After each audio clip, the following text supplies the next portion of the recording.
OK，今日咧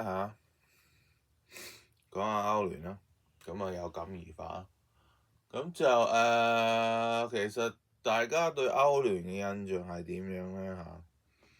咁我就好少即係喺電視機睇歐聯比賽嘅，通常都係睇新聞嘅事後嘅報導印象中咧，可能最犀係皇馬啦譬如10年前到啦，皇馬咧就連續3年咧就攞到歐聯冠軍啦其他強隊可能有拜仁啦巴塞同美斯可以攞1次歐聯冠軍啦，近期就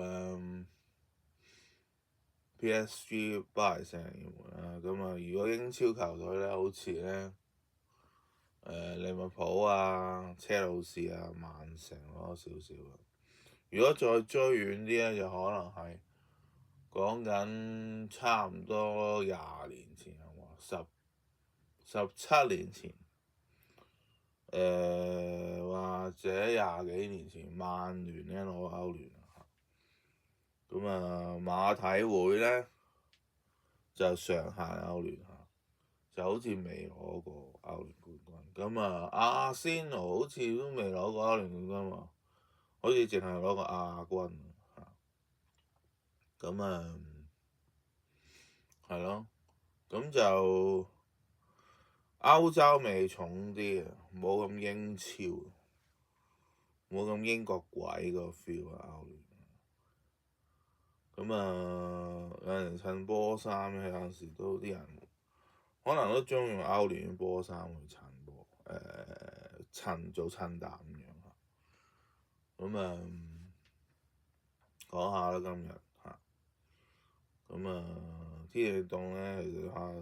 考慮打羽毛咁樣笠住件波衫長袖衫出面係咯，聽日咧又應該係繼續歐聯嘅係八強嘅第2回合賽事啦有冇咩心水啊？咁可能關鍵點就係阿仙奴過唔過到士砵亭咧，真係入到4強咧其他幾隊都好平均你無論係拜仁對皇馬好平均就算你話 PSG 對利物浦又好平均，或者巴塞對馬體會都好似好平均，即係你未到最後1分鐘你唔知邊隊贏咁樣係啦，講少少啦，今日有感而發。OK，和平就。